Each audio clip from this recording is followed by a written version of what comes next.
Hey guys, tonight we're going to talk about net ionic equations. And these are equations that we typically use for reactions that are happening in solution. This is just a different way of writing a chemical reaction, and it's going to be really important because you're going to see net ionic equations a lot in your advanced like AP chemistry classes as well as your college chemistry classes. So this skill of being able to write a net ionic equation, like the whole purpose of being able to write these equations is to visualize exactly what is happening in the reaction.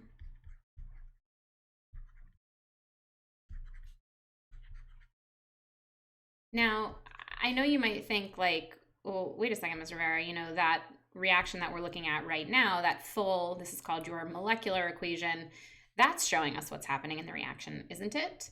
And what you're going to see through this process is it turns out that there are some species or substances in this reaction that aren't actually taking part in the reaction at all. They're not changing in any way.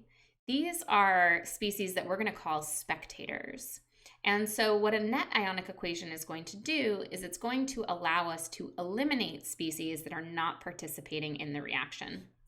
So we're going to look at only the things that are involved. So it's helping us visualize exactly what is happening in the reaction without the presence of spectators. Okay, so let's do step one of this process, which is to take our molecular equation. So what we're looking at right here, this is called your molecular equation. I know those are ionic substances, so it's weird that we call it a molecular equation, but it's like your full equation with all of the substances in it.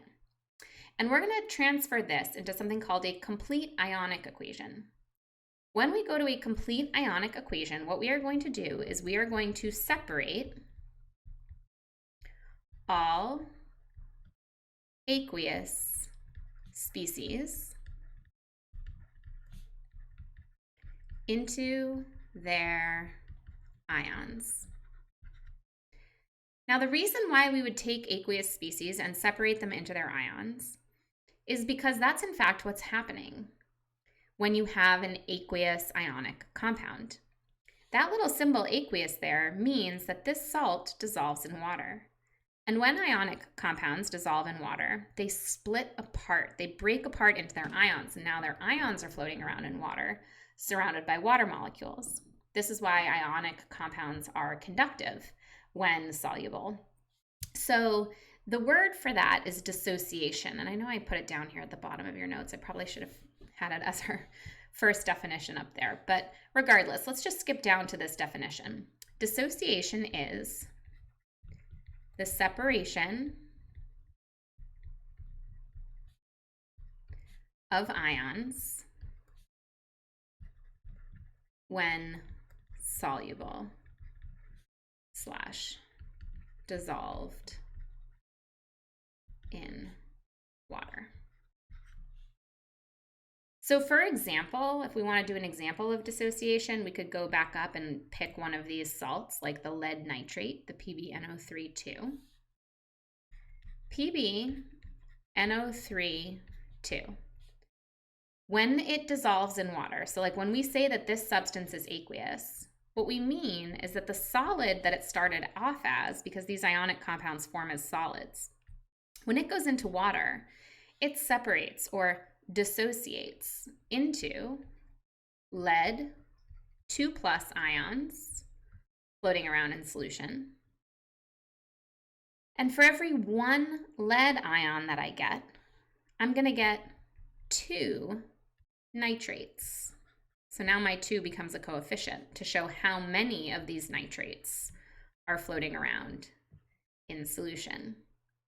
And you'll also notice that besides separating them into their respective numbers of ions, I've also included their ionic charge. So you have to be able to work backwards towards that charge or know that charge on those either monatomic or polyatomic ions. So let's go ahead and do that dissociation for all of the species in our reaction. Now, notice what I said. We separate only the aqueous species. We are not going to separate things that are solids because they are not dissolved in water. They've precipitated out as a solid. We are not going to separate pure liquids or gases. The only things we separate are things that are aqueous. So here we go. My lead is going to separate into lead 2+. And like I said before, 2 individual nitrate ions, each with a 1-. Now, my sodium chloride, because there's a coefficient of a 2 out in front, that means I'm going to get 2 sodiums, each with a 1+, and 2 chlorides, each with a 1-. We're going to leave the insoluble lead chloride solid together. We're not going to separate that out because it's not aqueous. And finally, we're going to account for the 2 sodium ions and just barely enough room here, the 2 nitrate ions. This is called your complete ionic equation. Now, if you look from your left side to your right side of your equation, you might notice that there are some ions that have not changed in this reaction. Do you guys notice how we have 2 NO3 1- ions over here? And we have 2 NO3 1- ions over here.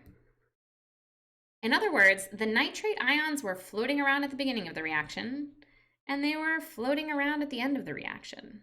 They did not participate in the reaction, and they would cancel out if we're really looking at what's going on.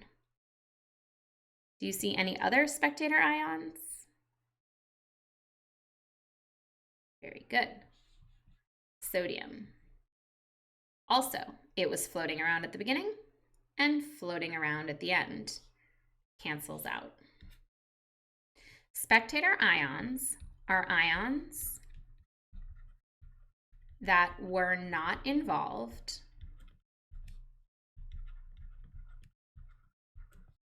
in the chemical reaction.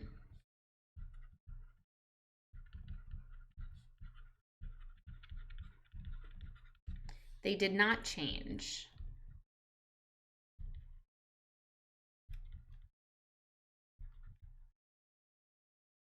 And because of that, we can cancel them out.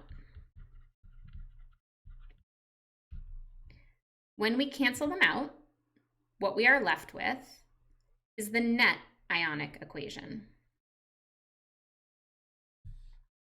So the net ionic equation shows only the species involved.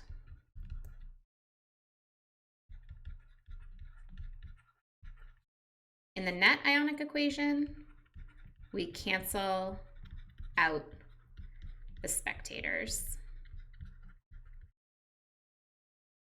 So my net ionic equation for this reaction,